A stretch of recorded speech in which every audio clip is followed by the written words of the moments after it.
Well, hello again, and welcome to another episode of The Fix. So this is the second episode. We got that first one out of the way, and now we're going strong, full speed ahead. And on this episode, we're going to be looking at a photo that I took in Assiniboine National Park, and it's called the Sunburst Mountain Reflection. So it's this one right here. We'll take a look at it quick. If this is your first time on the fix, what I do here is go into previous photos that I've posted as photos of the week on my website, findawayphotography.com. We go into those photos and take a quick look at how I edited them. Some of them are complicated and going through using several programs and that kind of thing. Other ones are just straightforward and only take a few minutes, just touching them up in Lightroom kind of thing. And that's what today's is going to be. Just a really quick touch up in Lightroom, get it looking kind of the way it is, and making the colors pop a little bit and that kind of thing. And so that's all there is to it. So this one's going to be a pretty easy one. And let's get into it. So, taking a quick look at the EXIF data, or the kind of settings that I used to take the photo. There's ISO 200, 11 millimeters, f11, and 1/60th of a second. So pretty standard shot. We'll take a quick look at it again. I'll tell you a little story of how we got there and what's going on with the photo. So it's taken in Assiniboine National Park, and you can see Mount Assiniboine right in the background there, the big pointy one. But the mountain that's dominating the picture is called Sunburst Mountain. On the day that I took this photo, I was there for the weekend with my friend Ryan, and we had hiked in the day before, and on this morning we got up early, and it was a really, really nice day, and nice blue sky, and we had some breakfast and then headed out to kind of explore the area, and we started walking around the lake, and there's a few lakes in this area, and I cannot for the life of me remember the name of this one. If I was going to be very non-creative and taking a guess, I think it's called Sunburst Lake, but I don't know that for sure. And so we started walking around the lake, and we decided that we would try to climb Sunburst Mountain, which is the one that you can see in the picture.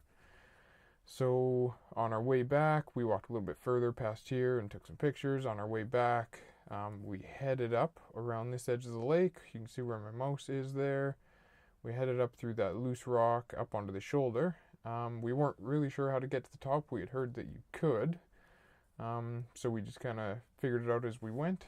We ended up climbing around the backside, and we ended up right in this little saddle here, which was really cool. And from there, you can actually keep going all the way up. You go further back into the picture. You don't go straight up there, of course. We're not crazy like that. I'm sure some people would, but you kind of scramble up, and you end up right up at the top here, and there's this big wide base, and it's really cool views in every direction. You can see out to Mount Assiniboine. I've got a ton of other pictures from this area. It's just absolutely beautiful. So hopefully maybe some of those other ones will find their way onto the website to become photos of the week at some point. We'll see what happens. But yeah, this is the one we're looking at today. So, pretty straightforward. I'll show you what it looks like before I did any edits. We'll start from there, and then we'll kind of try to end up back here, and I'll show you a couple of steps that we do along the way. So we're just going to go, I'm going to hit D, head into the develop module up here. And we're going to just go down to the very bottom here and click reset. So that is what it looks like straight out of the camera. So on the side here, you can see all the steps that I'd taken before to kind of get to where I was. A few different things going on. And with that, you don't really need to see anything else there. So we're going to close that. Make this photo nice and big. And we're going to start with the crop. So in this one, when I look at this photo, the main feature of it to me is the mountain, obviously, Assiniboine in the background, and these trees and their reflection. And the rest, all the way from kind of this part all the way down, to me is kind of garbage. So I start with the crop. I tend to keep my crops really nice and wide, so I don't, unless it's a kind of portrait oriented photo this way, I generally don't really crop much in on the side. I like to keep them nice and wide, and it seems to have that cinematic look. So I'm going to bring it in somewhere there, cut the bottom of that log off so it's not distracting, and then keep as much of the reflection of the trees there as I can. We're not just barely keeping the top of the Sunburst Mountain in the frame there, so I'm not going to crop any there. I do see a bit of vignetting from the edge of the lens there, which I could probably get rid of later, but I'm just going to crop a bit out there. It's not really hurting anything. Bring that in, something like that. And that's it. So we'll call that done for the crop. Seems to be nice and straight. You can't really see any horizon lines to benchmark off of or anything, so we're going to say that that's good. And then we're just going to start heading all the way down the develop module.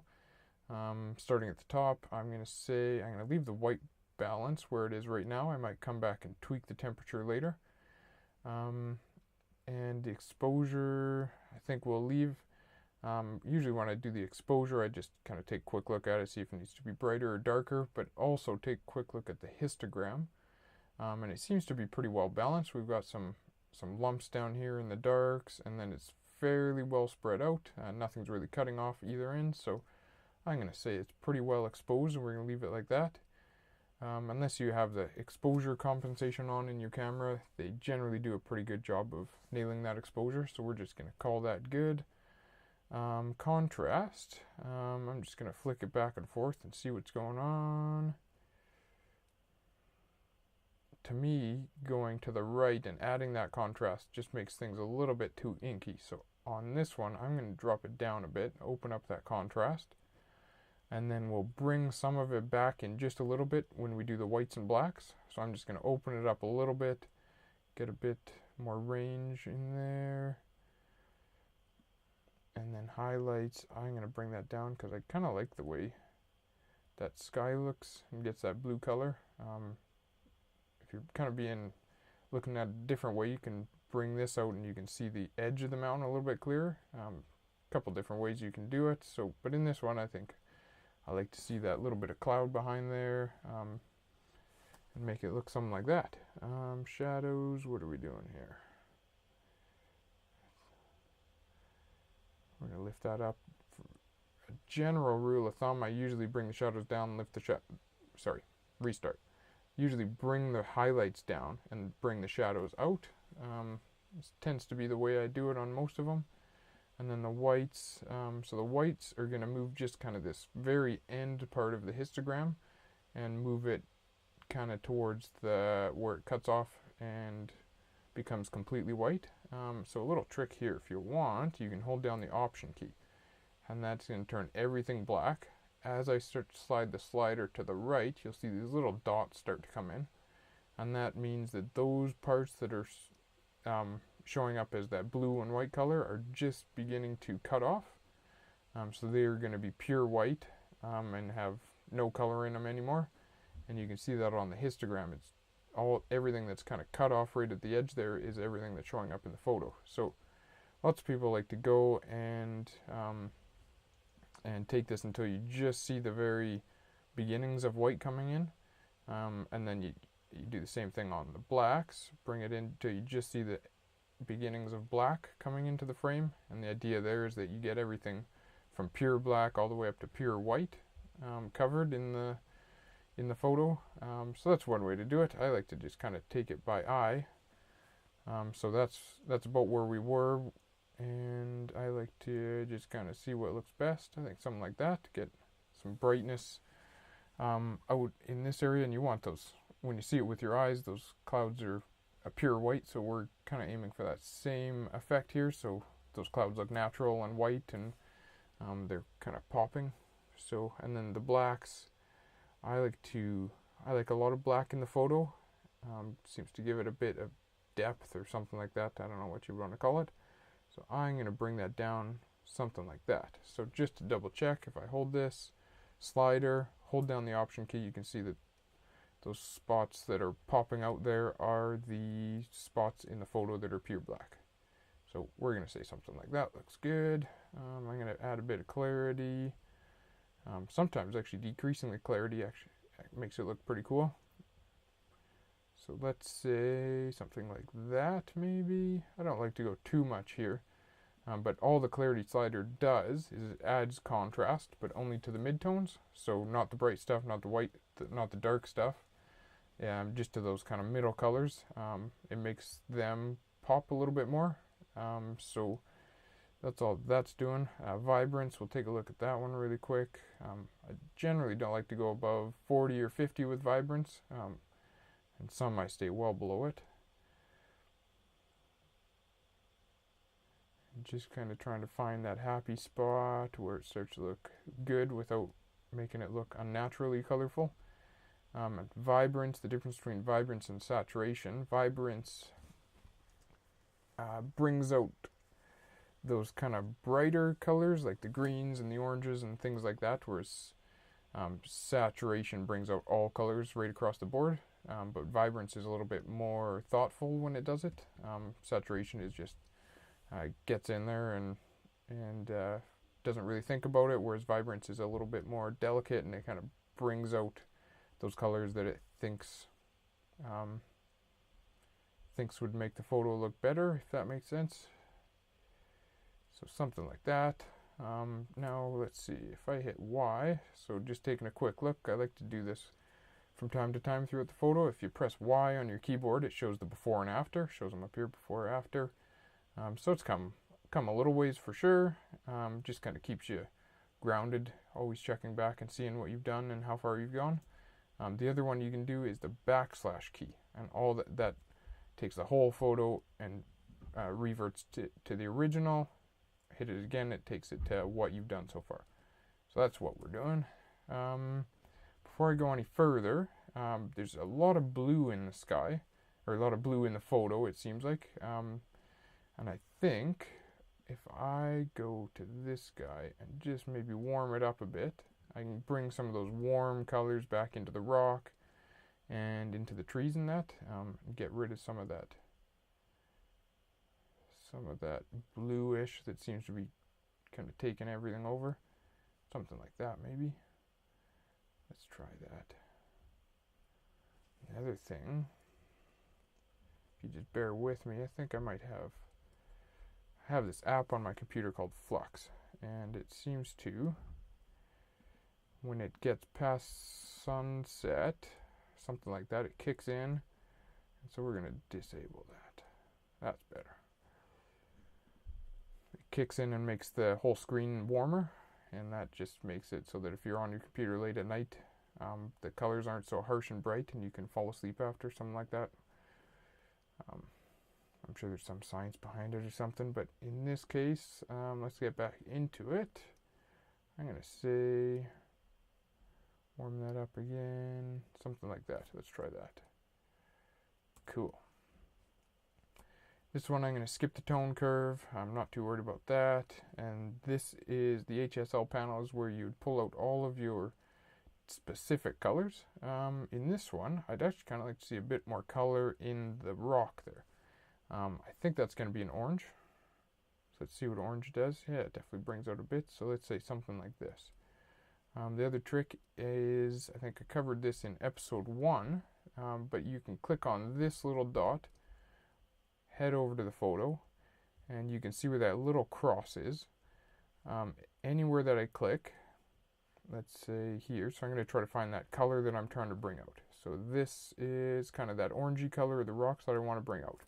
So I'm going to click, hold that down, and now if I slide my mouse up or down, what it does is increases the saturation of the color where I clicked. So I'm not quite sure what that color is, if it's red, orange, yellow, or a combination. So as I slide up, and you watch over on the HSL panel on the right, as I slide up, you'll see that the color that I've picked is mostly orange, but a bit of yellow. So as I move up and down, you'll see it brings out that color where I clicked, and kind of tells you what that color is made of. So I'm going to, just looking back at the picture itself, I'm going to go until it looks about what I'm looking for, and I think something like that looks pretty cool. And so if I did it down here, you could pick any color here. So if I wanted to bring out kind of this deep green of the water, I click right there, slide up or down, and you can see how it takes care of it. So I'm going to, yeah, I'll bring out a little bit of that color as well. I think that looks pretty good. Another one is split toning. We're not going to touch on that today. I will save that for another one. And detail, this is one that I do in every photo. I still have that tool selected, so I'm just going to put it back. This is one that I do in every photo, a bit of sharpening. So you can see, you can use this little window here, or if you just, we'll see what we're zoomed into.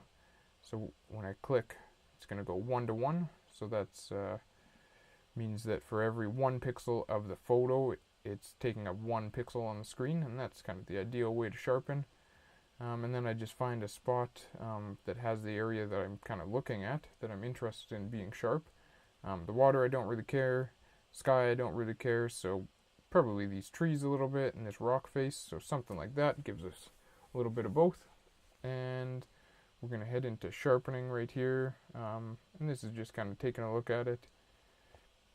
You don't want to go too far or you'll start bringing a bunch of noise into the photo. So it's just kind of using your eye and finding out where you have that balance of the sharp edges without bringing in too much noise. So I think something like that looks pretty good. Radius shows the edge of the lines that are sharpening and how many pixels over the line are being sharpened. It's a bit of a tough one to explain. But in a photo where you have all these little details in the trees and the rocks and that, you generally want a smaller radius. A photo that's like a portrait of someone's face with those kind of the smooth skin, or like the lakes here where you don't have those really sharp lines, a higher radius is better. So that's kind of the really quick, rough explanation of it. I'll kind of cover that more in detail at some other time, but in this one, I think going something, we'll drop that down just a bit. If you hold the Option key, you can see those lines and what I mean. So if I crank it up to 3, that means on every one of these lines, it's sharpening the line and then 3 pixels on each side. So it's kind of doing a broader sharpening, whereas if I bring it down here, it does a really fine sharpening. So it's on those lines, and it only sharpens half a pixel over either side. So it's a little bit more delicate and precise that way, whereas this just kind of covers more area when it's sharpening, if that makes sense. Who knows?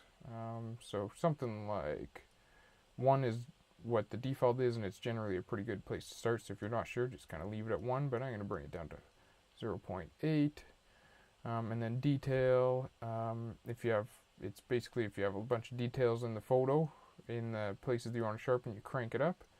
So I'm going to crank it all the way up there and see what that looks like, and you can see how it picks out all those little fine details in the trees and that kind of thing when it does that. And then if you bring it all the way down, it kind of has more of a smoothing effect. So something like these trees, I want quite a bit of those details showing through, so I'm going to go something like that.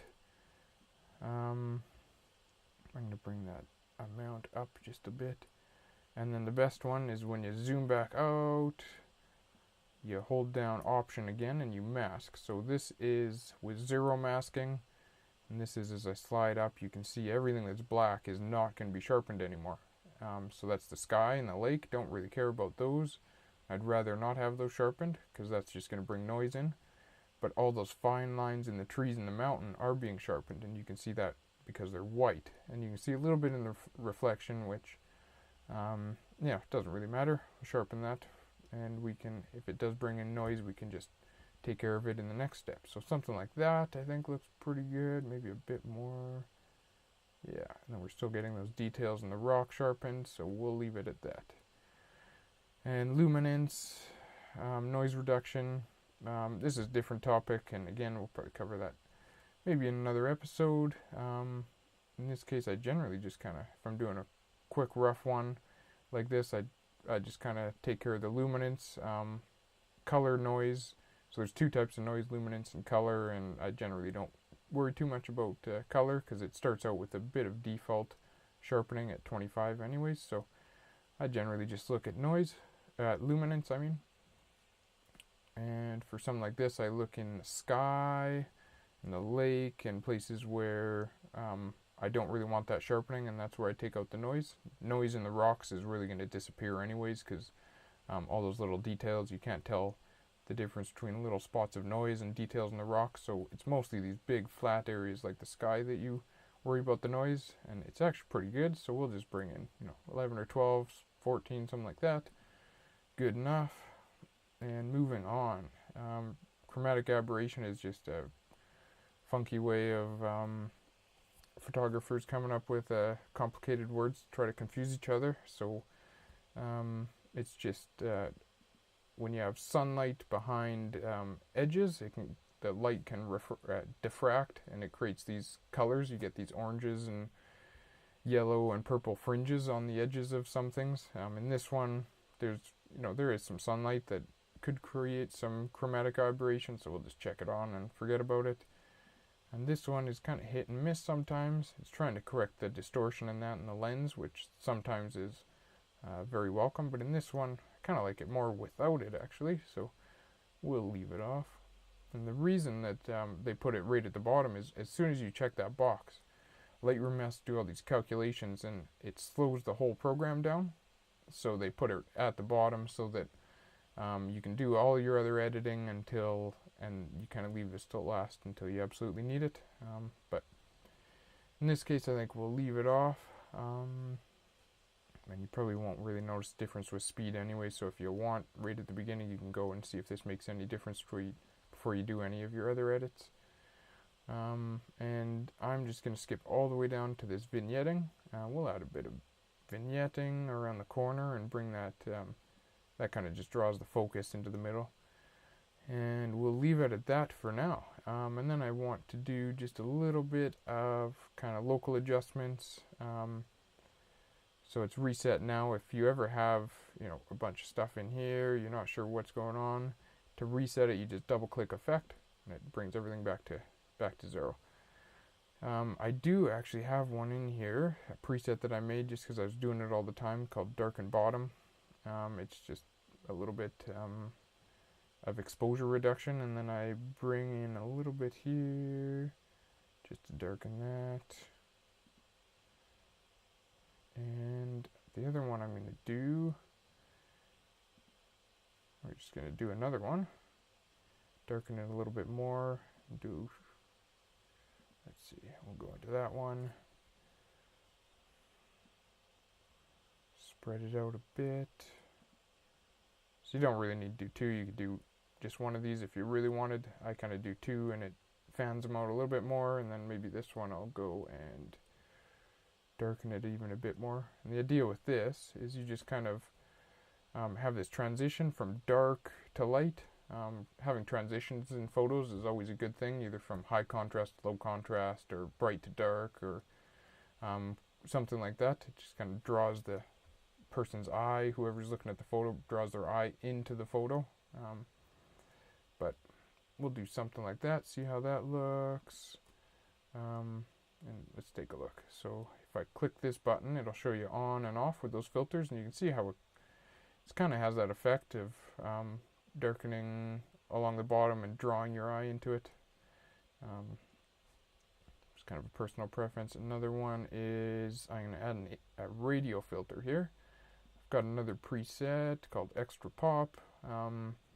It's just kind of a quick one that I put together. I found I was doing this all the time, so I just made a preset for it. So if you're interested, you can. This one isn't. Lots of these are come with the program, and they're just kind of a set, like a default preset. But this one is one that I made. So if you're interested, you can make your own. Call it whatever you want. All you do is you line these settings up yourself, and then you go somewhere. You click this, and you go save current settings as new preset, and then you can name it whatever you want, and it'll be there just like this is. So if you want, there's the numbers. You can kind of do the same thing if you're interested. I usually use this on the radio filters and kind of bring out the area of the photo that I want to bring more attention to. So in this, I think it's the trees and the face of that mountain. And you can see as I slide this around, kind of the area in the middle does bring out a little bit more brightness and pop. So that's what we're looking for. So So I think in this one, something like that looks pretty good. And if you have Lightroom 6 or Lightroom CC or something like that, you also get this cool feature where you can brush in a little bit more than what's covered by the radio filter. So I'm going to do something like that. I'm going to brush a bit smaller, and I'm just going to brush in a bit more just in there. Cool. And let's take another look at that. This is what it's on and off, and you can see it's pretty subtle. And I like to keep things just little minor adjustments at a time without doing anything major. I like to just do a little bit at a time. So that's kind of the idea with this. You can see it just adds that little bit of pop, not too much that it's overwhelming or anything. So we'll kind of leave it at that. I am noticing some vignetting up on the top left corner. I also noticed a little dust spot there. We'll get rid of that while we're in here. That's just this tool here, and you can resize it up and down on the square left and right brackets. We'll readjust any of those. So right about there is what we're after. Make it about the same size. One click and Lightroom's pretty good at usually picking the right spots. Zoom out and we'll see if that disappeared. Yep. Alright. Vignetting was the other one. Before I get distracted again, let's take care of that. Vignetting. Where were we? What am I looking for? Vignetting and lens corrections. We're going to go to manual, and I'm just going to do it here. If I click this, it probably would take care of it, but it does a lot of other stuff as well. So we'll keep it simple. Vignetting. And I am just going to lift it up a little bit.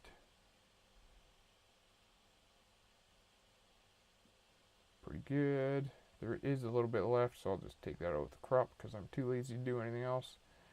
And add a bit more of this in there. Alright. I'm just going to bring that midpoint out so it's not darkening the mountain at all. It's just kind of... And if you're wondering, it seems a little crazy that I got rid of vignetting and then you come back down and you add more vignetting. And the idea is that the vignetting from the lens is kind of harsh around the corners and it's very noticeable, whereas so you get rid of that and then you add this post-crop vignetting, which you can control. The other stuff you can't. You can either get rid of it or leave it in, but this you can control, and it's a lot more subtle, and you can kind of feather it in and change it how you want. And the other ones just look, the vignetting that comes out of the camera, that's a lens defect, essentially. It ends up just kind of being distracting in the corners like that. You saw what that last one was like. It just becomes distracting, whereas this post-crop vignetting, you can set it up and make it kind of draw the attention to the center. Just kind of by darkening the corners. Your eyes always want to go to the lighter spots, so if you darken the corners, then your eyes kind of skip over that and head right for the focus area. So that's the idea with that. Let's check things out. So if I hit Y again, you can see the before and after, and I think it's come a long ways. I don't see much else that we could do to it. It's a pretty basic photo. Something like that. Usually at the end, once I've kind of done everything, I like to play with the white balance a bit. Just see which way looks better. If I go all the way to the yellow, it looks a little bit strange and overbaked, but if we go something like that, I think looks pretty natural. Let's take a look again. Something like that, I think. So before and after.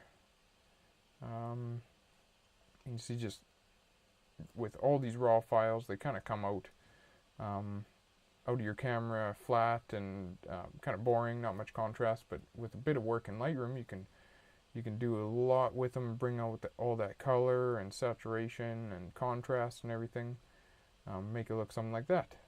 Before we go, I'm going to brush in a little bit more of this extra pop, just kind of really quick to this reflection and up here. So take a quick look at my brush settings. So we'll have lots of feather. I like to keep that. And then flow. Flow is basically how much gets applied with every brush stroke. So if you add 100, it's going to apply 100% of these settings every brush stroke, whereas if you do this and bring it down to 50 or something like that, it's going to take 2 or 3 passes before it builds up to 100% of the settings. So I'll show you really quick what I mean.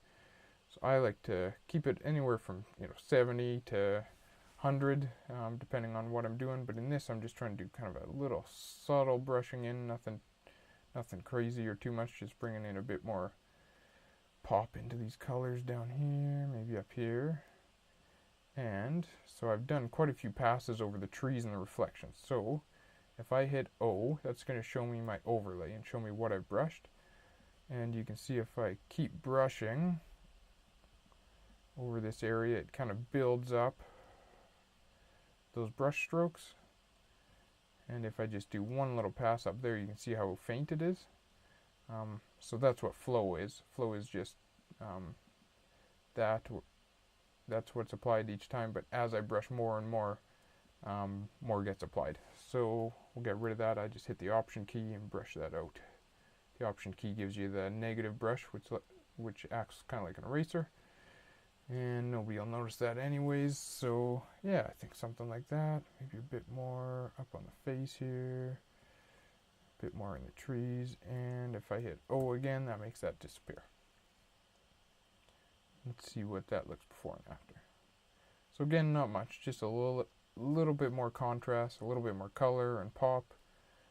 With that little bit that I brushed in, I'm just going to bring that down a bit. So I just brought the temperature down to give it that more natural kind of look. It was getting pretty yellow before, so we'll do that. And with that, there's the before and after again.